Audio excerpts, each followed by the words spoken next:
Palestra de Joel Goldsmith, A Transformação da Consciência, tape 354B, parte 2. Em toda a literatura mística, esse me deixar habitar em você se refere a praticar a presença de Deus.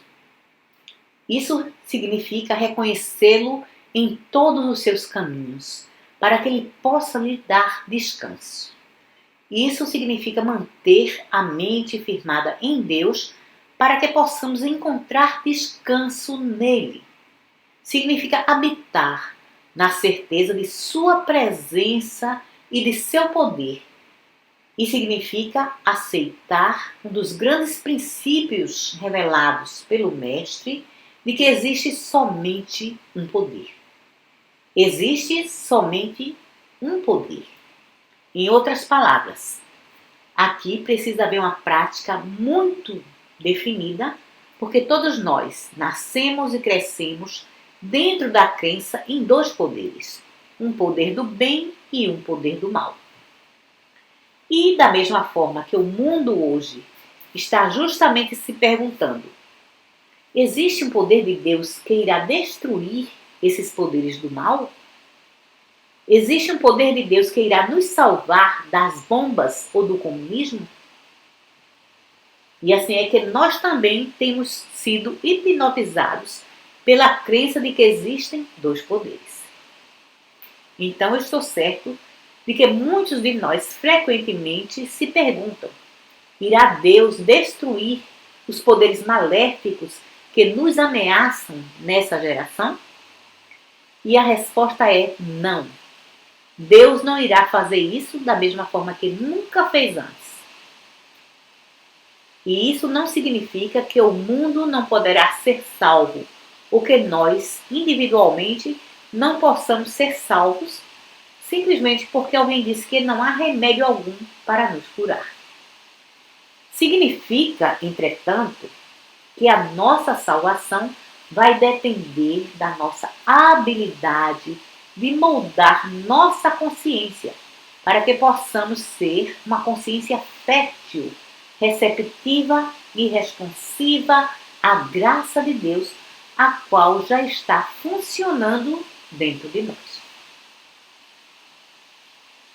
Agora nós bloqueamos, colocamos impedimentos para que esse poder da graça possa operar em nós toda vez que esperamos que um poder do bem destrua um poder do mal.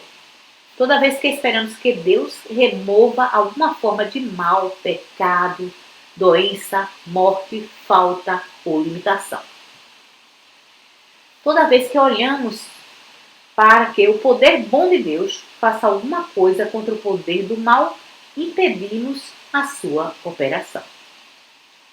Nós estamos debaixo da graça de Deus somente no grau em que pudermos transformar a nossa consciência e alcançar um ponto onde possamos aceitar que nosso Deus é o único Deus e que ao lado dele não existe outro poder. Não devo temer o que o homem me pode fazer. Não devo temer o que condições me podem fazer.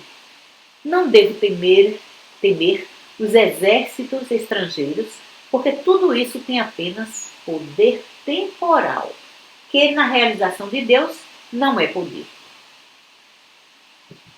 Toda vez que puder trazer a sua lembrança consciente que pecado, doença, infecção, contágio, acidente, embriaguez, guerras, comunismo, bombas, todas essas coisas são poderes temporais. O braço de carne, que na realização da totalidade de Deus se torna impotente. Toda vez que puder trazer a sua consciência a esse ponto, você não está apenas trazendo uma grande liberdade para a sua experiência. Você a está trazendo para a experiência do mundo inteiro. É necessário apenas com a verdade para salvar multidões.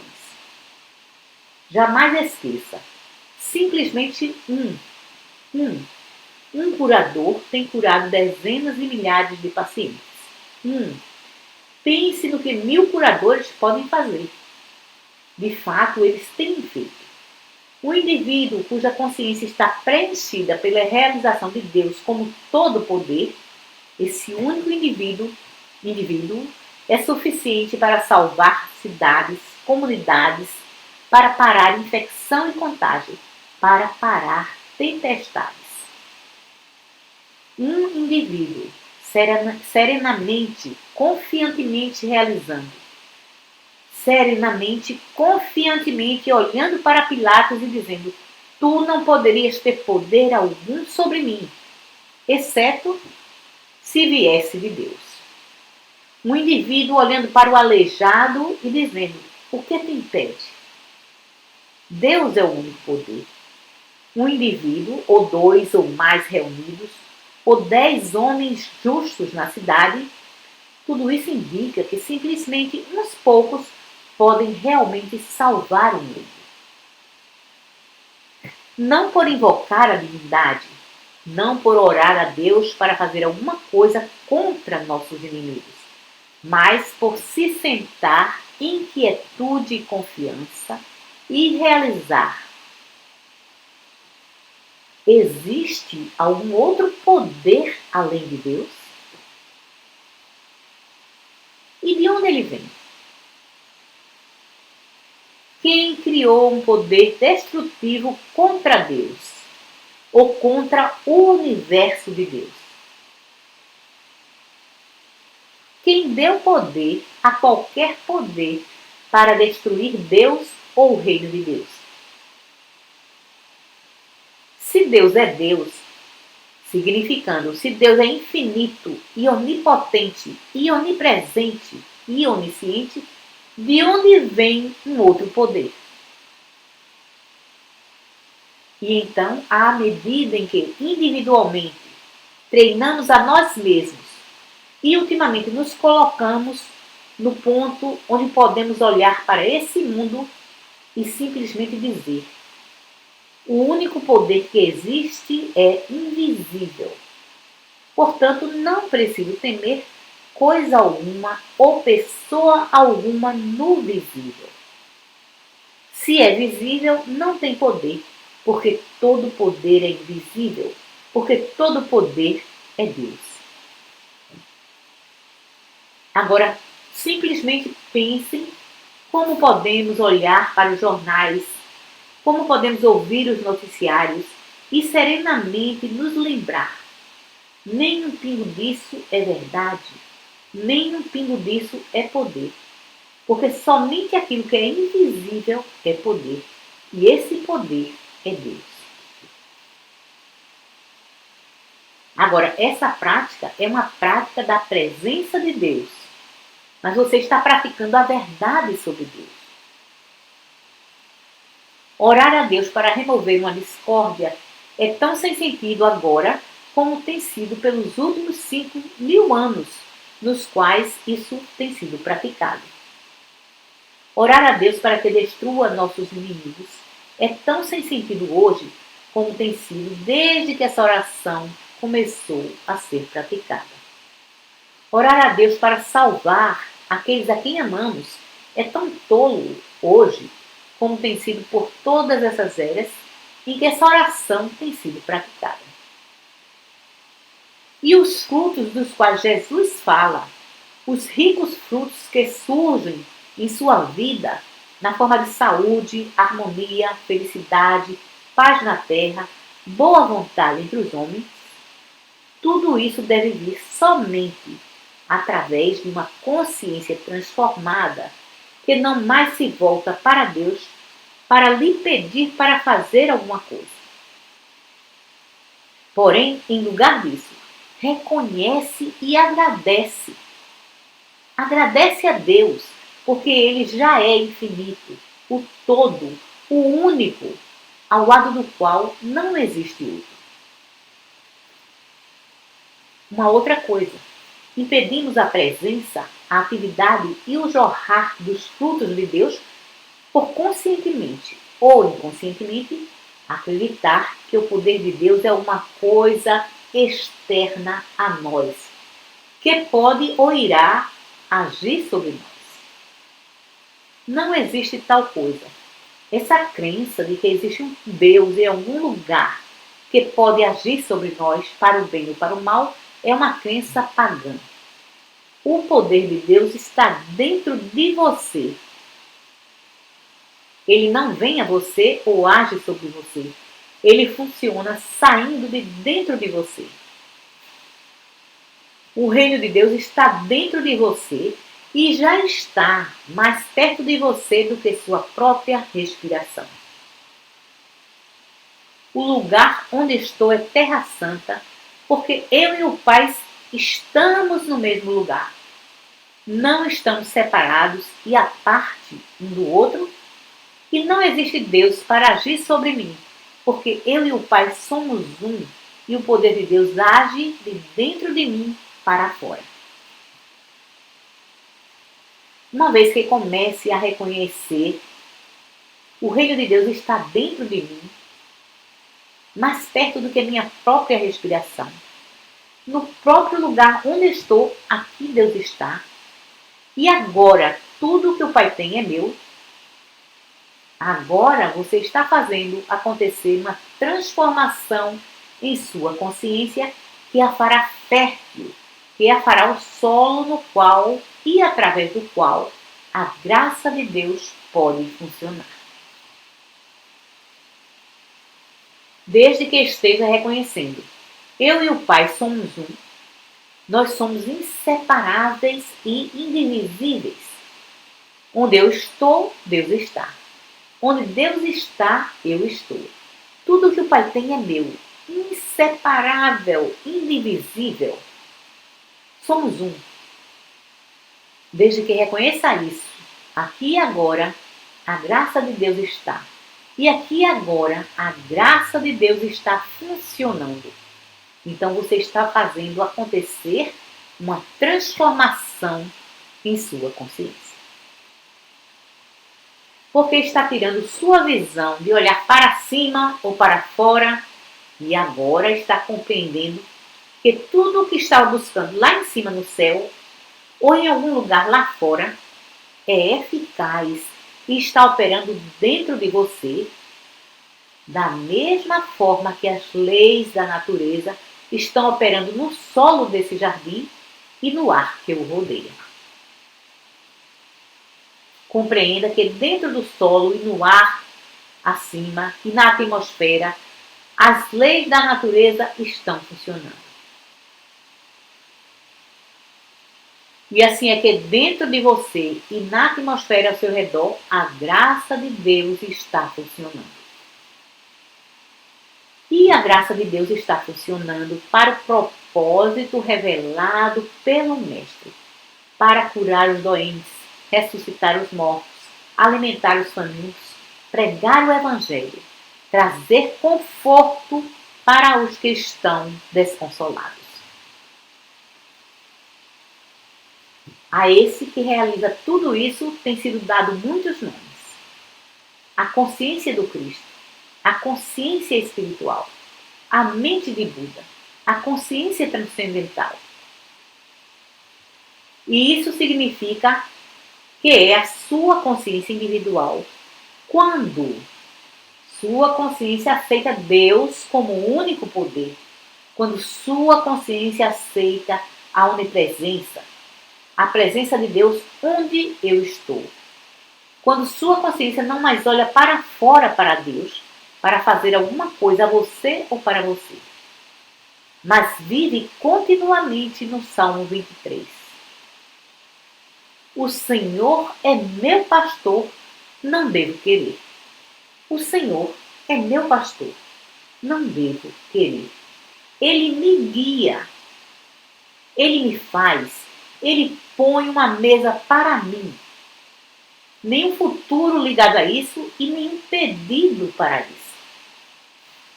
Mas essa é a consciência de Davi, essa é uma consciência transformada. Eu não preciso orar a Deus por coisa alguma, porque o Senhor é meu pastor. E por causa disso, não devo querer. Ele me guia pelas águas tranquilas. Ele me faz descansar em pastos verdejantes.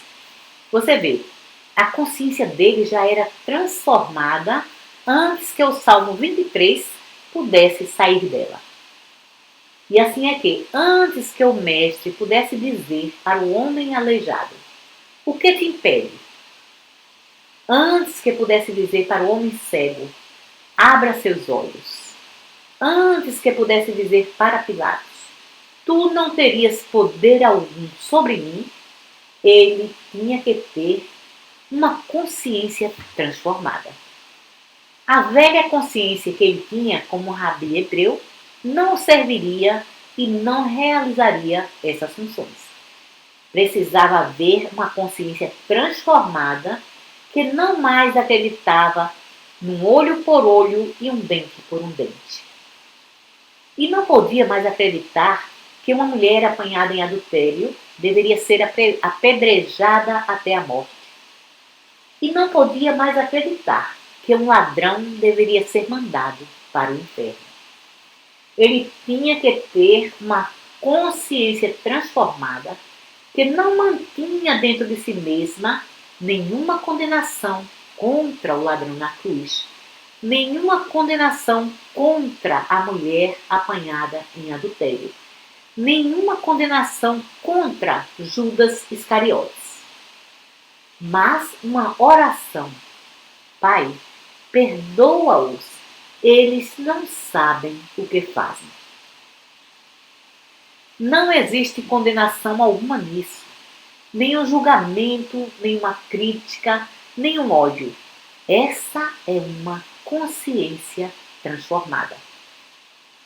A sua velha consciência era a consciência hebraica, um olho por um olho e um dente por um dente, e apedrejar a mulher até a morte, e crucificar o ladrão e mandá-lo para o inferno.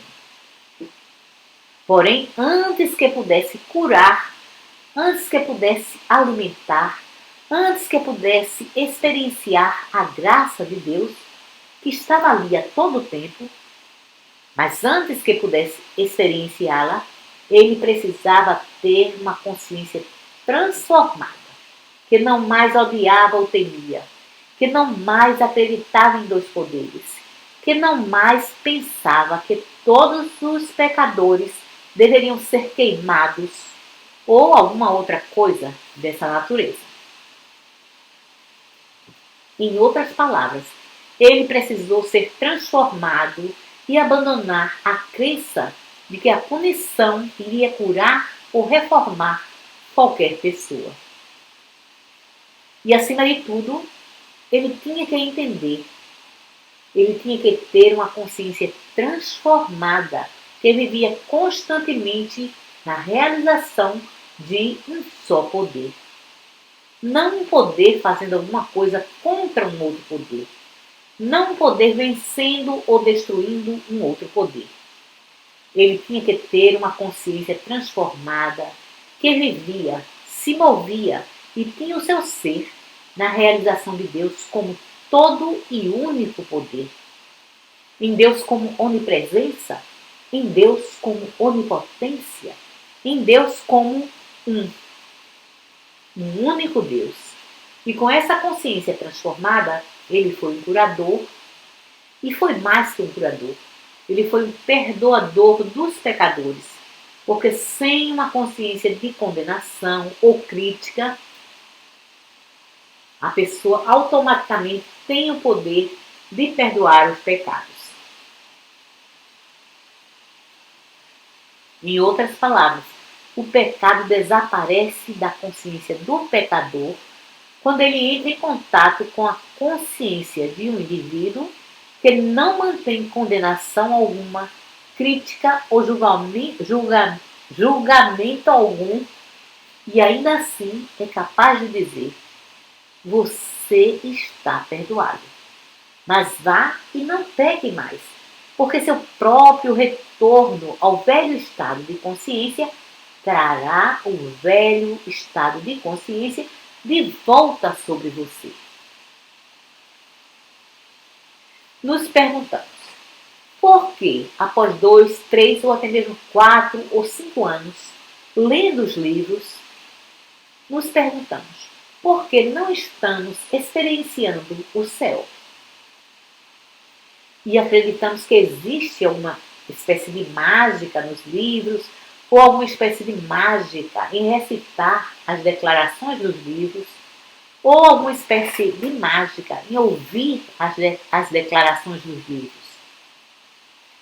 Deixe-me assegurar-lhes que existe somente uma espécie de mágica, e essa vem com uma consciência transformada.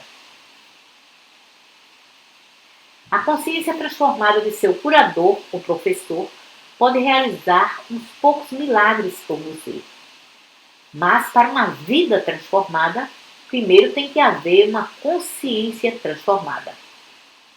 O bem que o mestre pôde fazer por qualquer um foi limitado.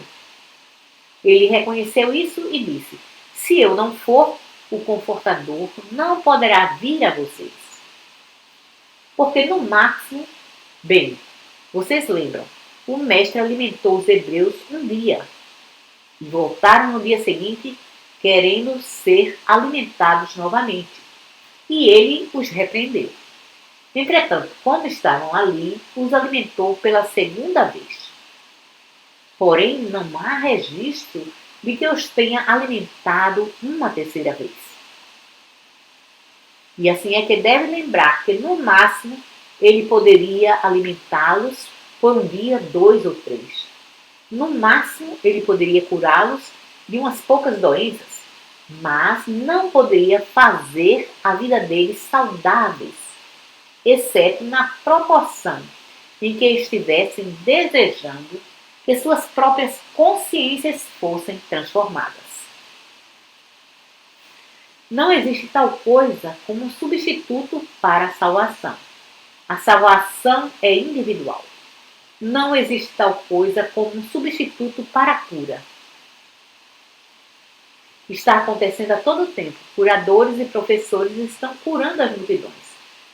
Mas estejam certos de que essas mesmas multidões estarão doentes novamente no próximo mês, ou no próximo ano, ou no ano seguinte. E isso vai continuar até que elas mesmas façam acontecer uma transformação em suas próprias consciências por tomarem os escritos e reconstruírem suas próprias consciências. Através dos escritos, através de praticar a presença de Deus, através de praticar os princípios revelados nesse trabalho.